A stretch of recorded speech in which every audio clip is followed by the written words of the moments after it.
지난주일 우리는 새하늘과 새 땅에 들어갈 자, 어떤 자가 새하늘과 새 땅에 들어갈 자인가에 대해서 말씀을 나눈 바 있습니다. 오늘은 두 번째 시간을 여러분들과 함께 가지려고 생각합니다. 현존하는 세계의 최고의 궁궐은 모두들 자금성이라고 합니다. 세상에 건물이 800동이지 않습니까? 여기에 방들이 8,886개랍니다. 엄청난 크기입니다.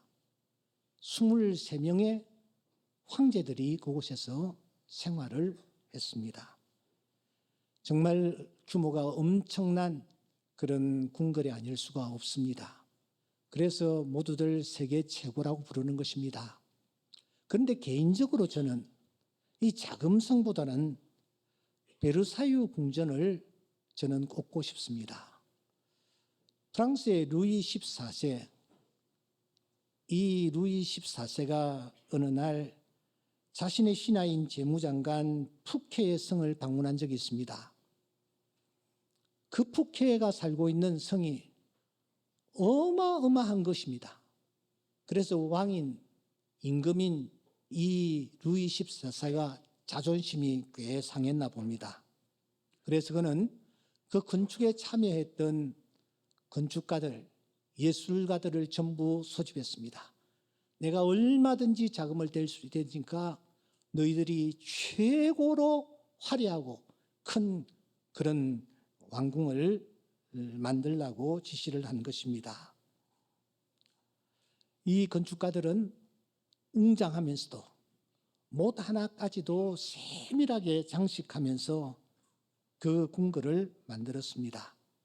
1682년 그 궁궐이 드디어 완공이 되었죠. 거울의 방, 왕비의 방, 장미정원, 정말 그 궁궐에 들었으면 볼거리가 참 많습니다. 이렇게 화려하기 그지없는 궁궐일지라도 하나님께서 창조하신, 만드신 저 새하늘과 새 땅, 새 예루살렘과 비교할 수 있겠습니까? 요한계시록 21장은 바로 그 새하늘과 새 땅을 우리에게 소개하고 있습니다.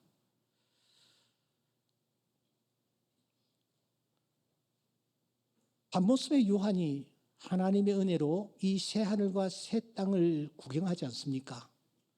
그 화려함과 그 웅장함, 그 크기에 입을 다물 수 없었습니다. 어떻게 표현할 길이 없었던 이 요한은 2절 말씀에 보시면 고심 끝에 이렇게 표현을 합니다. 신부가 신랑을 위하여 단장한 것 같더라.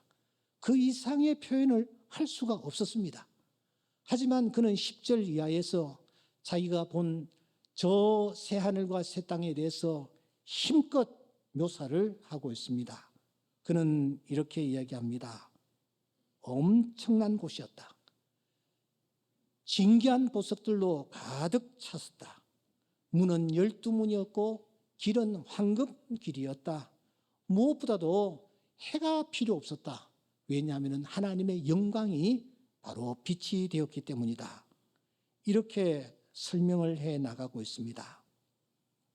여러분, 그 화려하고 영광스러운 세계가 우리 앞에 준비되어 있습니다.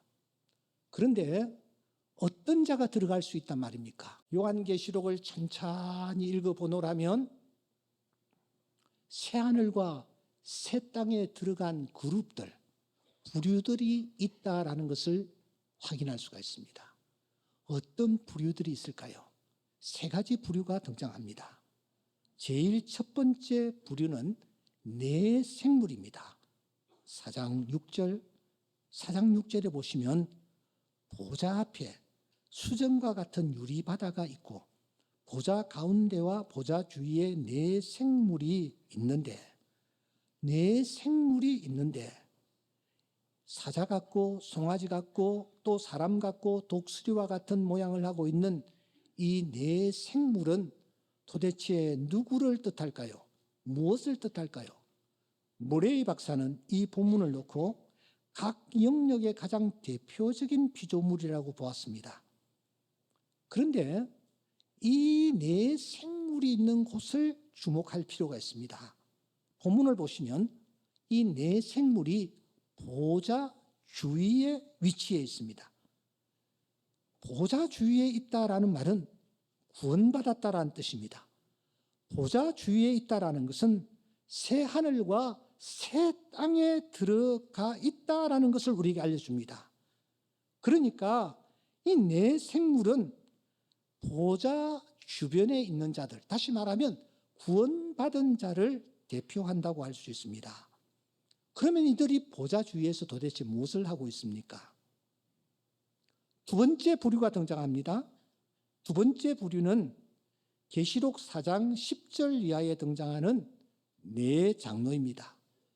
여러분 10절에 이런 말씀이 있습니다. 24장로들이 보좌에 앉으신 이 앞에 엎드려 세세토록 살아계시는 이에게 경배하고 자기의 관을 보좌 앞에 드리고 있습니다. 이들 역시 하늘 보좌 주위에 앉아 있습니다. 그렇다면 이들 또한 의심할 필요가 없이 새 하늘과 새 땅에 들어가 있는 것입니다. 그들의 이름이 생명책에 기록되어 있다고 보아야 합니다. 그러면 그 보좌 주위에 새 하늘과 새 땅에 들어가 있는 이 24장로들이 그곳에서 도대체 무엇을 하고 있느냐라는 것이죠. 세 번째 부류가 있습니다. 세 번째 부류는 14장 3절에 등장합니다. 그 유명한 14만 4천이죠. 14만 4천에 대해서 성경은 이렇게 기록합니다. 그들이 보좌 앞과 네 생물과 장로들 앞에서 새 노래를 부르니 땅에서 속량함을 받은 14만 4천밖에는 능히 이 노래를 배울 자가 없더라.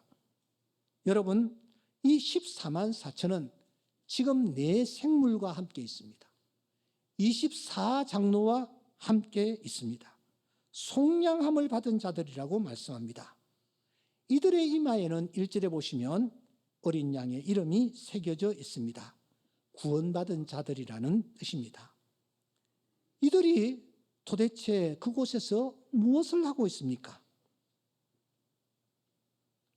지금 우리가 살펴본 이 네 생물, 그리고 24장로, 그리고 14만 4천, 이 세 부류는 틀림없이 구원받은 자들입니다.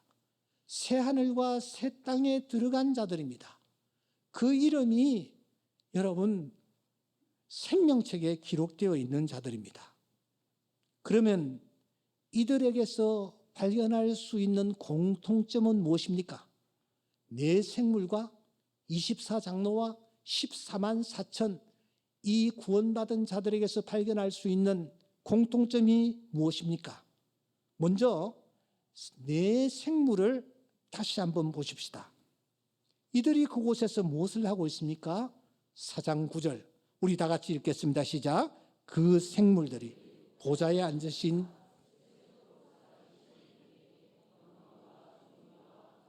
오케이. 뭘 하고 있습니까? 감사를 드리고 있습니다. 네 생물이 뭘 하고 있다고요? 그곳에서 감사를 드리고 있습니다. 둘째, 24장로들을 다시 보십시다. 이들이 그곳에서 무엇을 하고 있습니까? 자기들이 받은 면류관을 보좌 앞에 드리면서 얼굴을 땅에 대고 하나님을 경배하면서 그들이 그곳에서 무엇을 하고 있습니까? 11장 17절 다 함께 읽겠습니다. 시작. 이르되 감사하리 옛적에도 계셨고 지금도 계신 주 하나님 곧 전능하신 친히 큰 권능을 잡으시고 왕 노릇을 하시도다. 이들이 또한 무엇을 하고 있습니까? 감사하고 있어요. 여러분 24장로들이 면류관을 던지면서 감사하고 있는 것입니다. 마지막으로 14만 4천은 그러면 그곳에서 무엇을 하고 있습니까? 7장 12절에 보시면 이들이 그곳에서 무엇을 하고 있는지를 우리에게 소개합니다. 다 함께요. 이르되 아멘. 찬송과 영광과 지혜와 감사와 존귀와 권능과 힘이 우리 하나님께 세세토록 있을지어다. 아멘. 그들이 무엇을 하고 있습니까? 감사하고 있습니다. 감사하고 있습니다.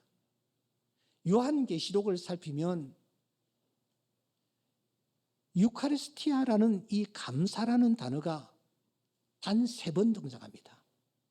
그런데 그 3번이 언제 등장하느냐? 내 생물이 하나님 앞에서, 24장로가 하나님 앞에서, 더 나아가 14만 4천이 하나님 앞에서 감사를 표하고 있다라고 성경을 기록하고 있는 것입니다. 한결같이 새하늘과 새 땅에서 하나님께 이들이 감사를 드리고 있는 것을 확인할 수 있습니다.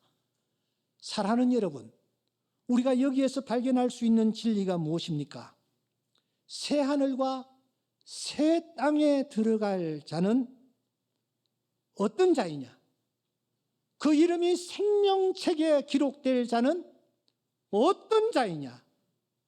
이 땅의 삶을 영위하면서 하나님을 향하여 감사하는 마음을 표하는 자, 감사하는 자가 하늘나라에 들어간다.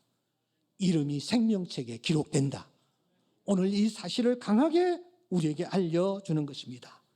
그러니까 나의 삶 속에 감사가 있느냐 없느냐, 바로 이것이 내가 천국에 들어가느냐, 내 이름이 생명책에 기록되어 되느냐를 판별할 수 있는 중요한 잣대가 된다는 것입니다.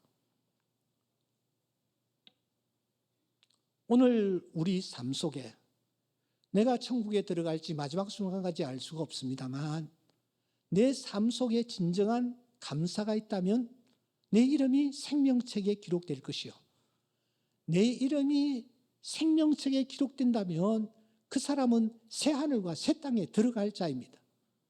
그러나 감사가 없다면 그 이름은 생명책에서 지워질 것이요, 그를 위하여 예비된 새 하늘과 새 땅에 들어갈 수가 없게 될 것입니다. 그러면 사랑하는 여러분, 새 하늘과 새 땅을 우리가 들고 있는 이 성경에서는 무엇이라고 표현하고 있습니까? 새 하늘과 새 땅의 모형, 그림자를 어떻게 묘사하고 있느냐라는 것입니다. 갈대아 우르에 아브라함이 살았습니다. 어느 날 하나님께서 갈대아 우르에 있는 아브라함에게 어디로 가라고 명하십니까? 어디로 가라고요? 어디로 가라고요? 본토 친척 아비 집을 떠나 내가 내게 지시할 땅으로 가라. 그 지시할 땅이 어디였습니까? 가나안 땅이었어요. 가나안 땅. 가나안 땅으로 가라고 하십니다. 여러분, 애굽에서 종살이 하던 이스라엘 백성들로 하여금 애굽에서 끌어내어서 어디로 가게 하십니까? 가나안 땅으로 가게 하십니다. 그러므로 성경에서 가나안 땅은 장차 우리가 가게 될 새 하늘과 새 땅의 모형으로 성경이 등장하는 것입니다. 하나님께서 가나안 땅을 우리가 장차 가야 할 천국으로 묘사하고 있다는 것입니다. 그래서 이스라엘 백성들은 애굽을 떠났습니다. 가나안을 향하고 있습니다.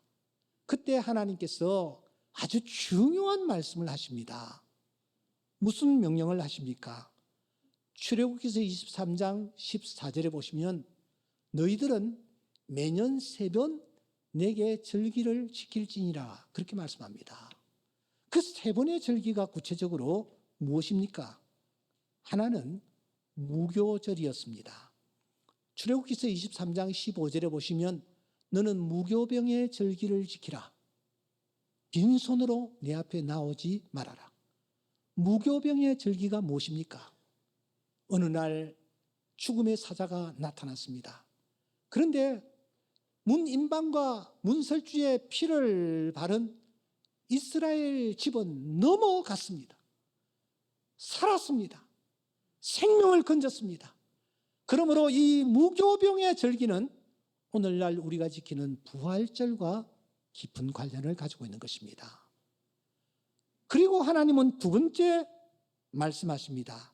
맥추절을 지키라. 그렇게 말씀합니다. 23장 16절에 보시면 맥추절을 지키라. 첫 열매를 거두었기 때문이다. 맥추절은 오늘 우리가 지키는 맥추절과 유사하다고 보아도 틀림이 없습니다. 또 하나가 있습니다. 그것은 수장절입니다.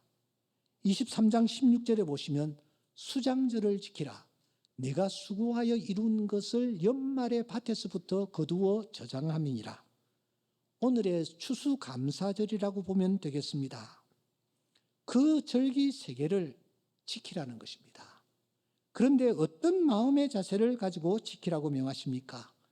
신명기서 16장 16절에 보시면 1년에 3번 무교절과 칠칠절과 초막절을 하나님 앞에서 지키되 빈손으로 여호와를 배웁지 말아라. 이렇게 말씀하십니다. 빈손으로 여호와를 배웁지 말아라.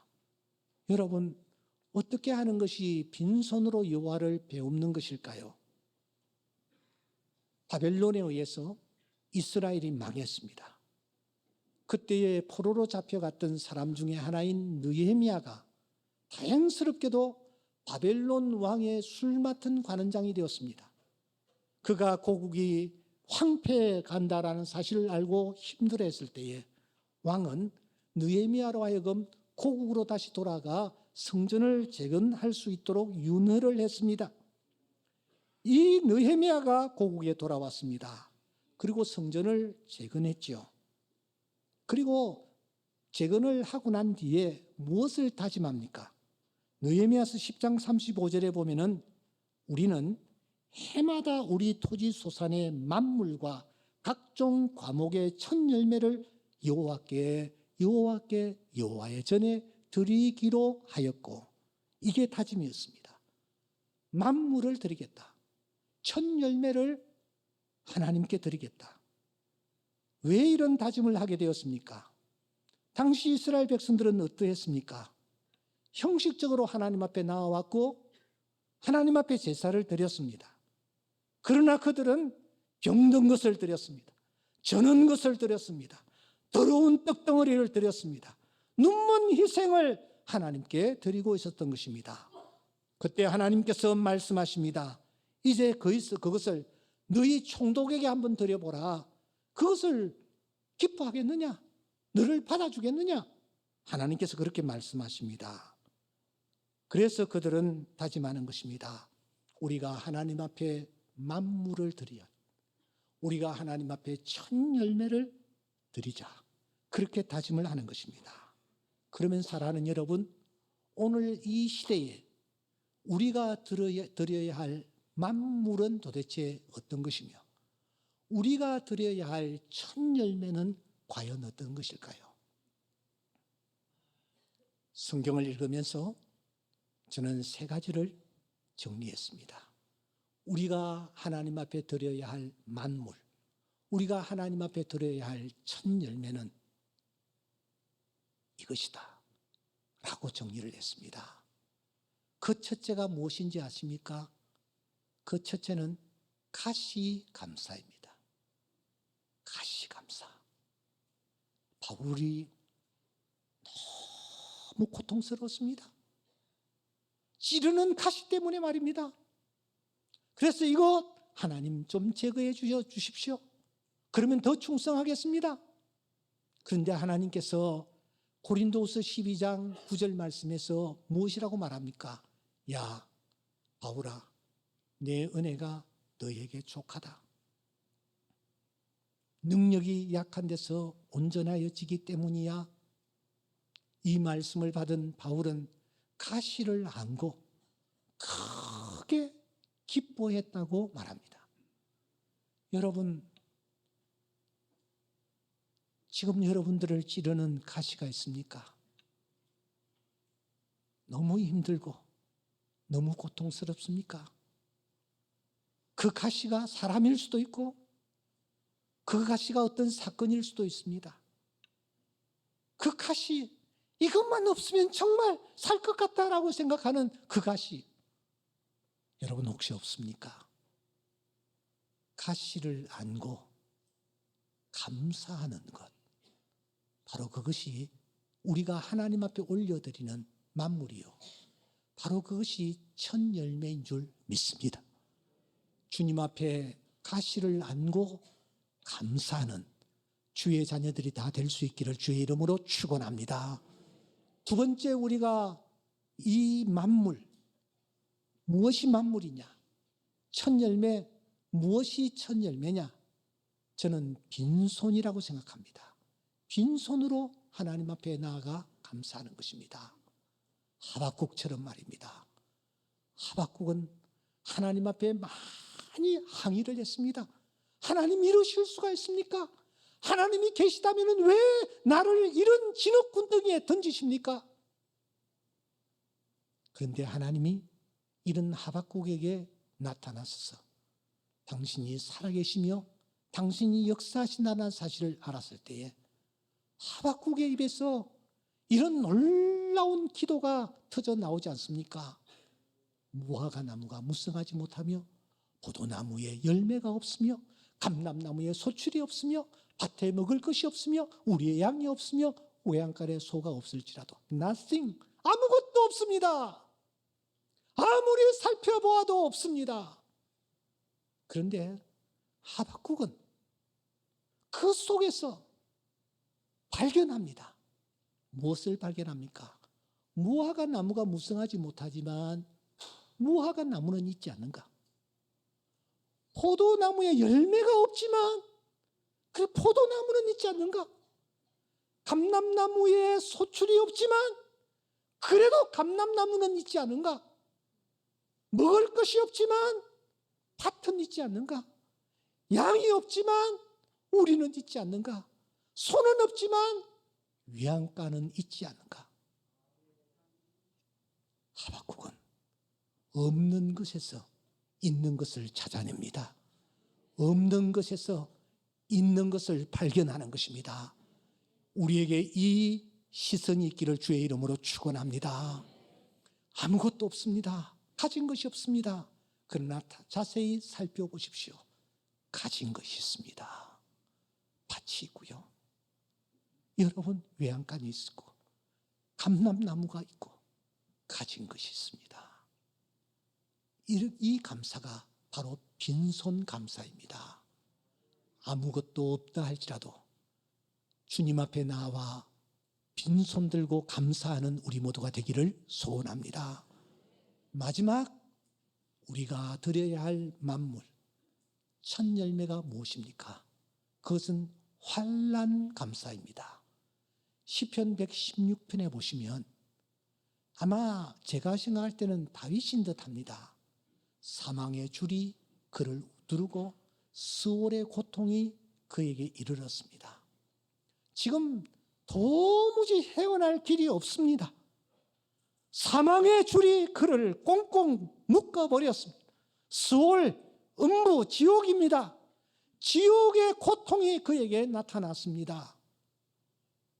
그런데 그 환난과 슬픔 속에서 이 시인은 무엇이라고 고백합니까?